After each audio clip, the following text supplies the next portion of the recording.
Welcome to day 2 of Architecture and Art. Today we are going to start by continuing our interview with Steve Beck.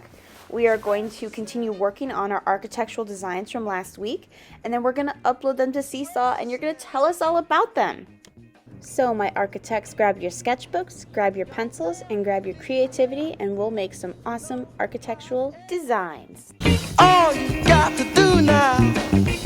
What's your favorite work of architecture that you've seen? And if you can't pick one, then you can pick a couple.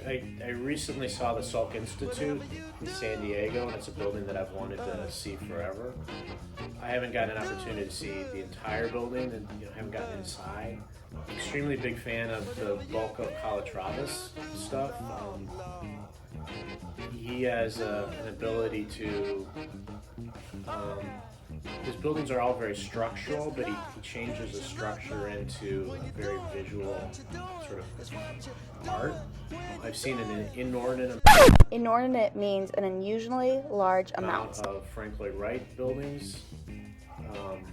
Yeah, we've been on those trips. Obviously because he's very prolific for one, so he's done a lot of buildings. So partially because he really was doing, at the time he was doing his stuff, was doing stuff very different than anyone else. And a lot of what he implemented back in the 30s are things that are still consistent with what we've seen now. What are a few pieces of architecture that you still want to see that you haven't seen yet? I have to go back and see what's all on my list. I actually have a list, and I have a heck of a list of things I've seen and things that I want to see. I certainly like to see the Sydney Opera House. Particularly want to get to Barcelona. So I would love to see a lot of the Gaudí stuff in Barcelona, and I would certainly love to see Mises Pavilion there as well. What was one of your favorite, or one of your weirdest projects that you've ever worked on? But I would say the two actually that I did were, we made two different churches in two different parts of Chicago into condominiums. So we took a church and made multiple apartment units within the building. Do people live there right now? Yeah. What is one of the best pieces of advice your teachers gave you? One of my second year college professor, he had an approach to figuring out a problem. And it's pretty applicable to any problem that you have. Hear that? You can use it in places besides art. Building a brick wall, and we were putting a steel beam into it. And the very first drawing we did was, his first step was to draw the known facts. Well, the known facts we knew at that point, when we first started it, we knew the wall was this wide, so we had 2 lines. And we knew our steel beam was this deep, so we had 2 other lines. So that very first drawing was literally just 4 lines. And the next step was, you were to look at that and say, okay, what am I missing? What can I add to this? And you just keep adding more and more information to that, step by step, until you ultimately get all the pieces together. What is one piece of advice you could give to students?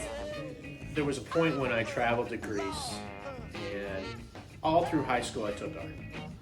So obviously we weren't required to take art, but I took 4 years of art in high school. Then I had a free hand drawing class in college, and it had been a year or two that I had actually done a lot of freehand drawing. And when I got to Greece, I decided that I really wanted to sketch and photograph my trip. And the first couple of drawings I did in my sketchbook they weren't very free. And I realized what I was doing is I was thinking about the drawing when what I really needed to do was disconnect. And it's that whole idea of when every other one of your classes you're thinking dramatically different. When you're in math or you're in science or any of those classes, there's a right answer, and in art there isn't. And it takes a while, and it took me a while, even though I had been doing it, and being able to let your brain disconnect and let the drawing flow from what you're seeing.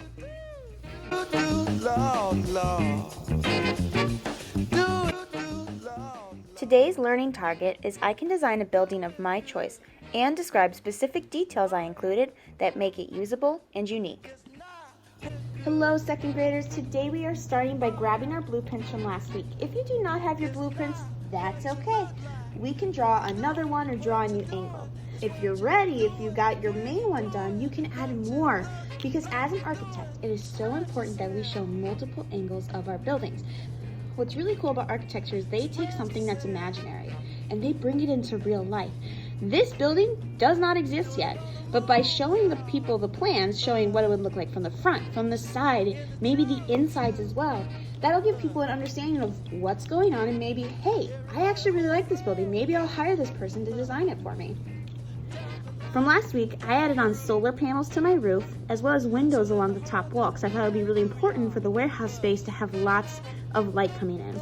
So I decided to draw out maybe a mural, a concept mural for what might go there. I decided to also include that parking lot to show that cars would be right up against the wall, and also drew out some windows for people to look through. On the inside of my building, I know that since it's a warehouse, it's going to need a couple things. It might be storing stuff, so I decided to draw in some shapes that looked like maybe storage containers. Maybe these would be the workspaces where people would work. And we don't know what company would use this warehouse, so it would have to have multiple purposes. I also drew columns because I figured with the weight of the roof, it might need some extra support. Finish up your drawings from last week. If you get done early, maybe you're drawing multiple views, you are also welcome to color and outline your work. If you are coloring and outlining, I would recommend that you grab an extra sheet of paper, maybe you already have one, and slip it underneath. Now this is just if you want to protect the page underneath. If you don't mind if it gets some marks on it, that's fine. You don't need to worry about it. If you are coloring, I would recommend you outline first. It usually helps to give a really bold look. You can use any materials you have. If you happen to have just pencil today, you can keep it to a pencil sketch. I decided that I wanted to outline anything that was my building and leave any of the notes that I had written just in pencil. Once I finished outlining a building, as you can see with that big eraser, I erased all my pencil lines underneath to make it look like one nice, final, clean drawing. Spread yourself, spread yourself, spread yourself, spread yourself, spread yourself, spread yourself. When you're done with your architectural designs, upload them here into Seesaw. Fun fact, blueprints are an old technique for architecture and aren't used these days.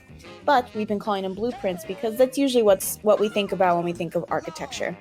So when you're done, you can upload multiple views. Here's the example that I provided here. I uploaded my full page, but then I also uploaded a close-up of one of the different views I decided to draw.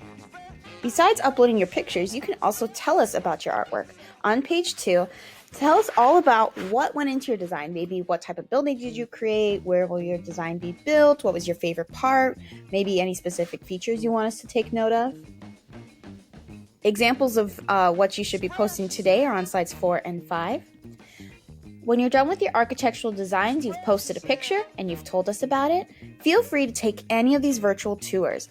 All you have to do is tap the link and it'll take you to so many places around the world. Once you're done with Seesaw today, tap that green check for approval. Have fun and may the arts be with you. Spread yourself.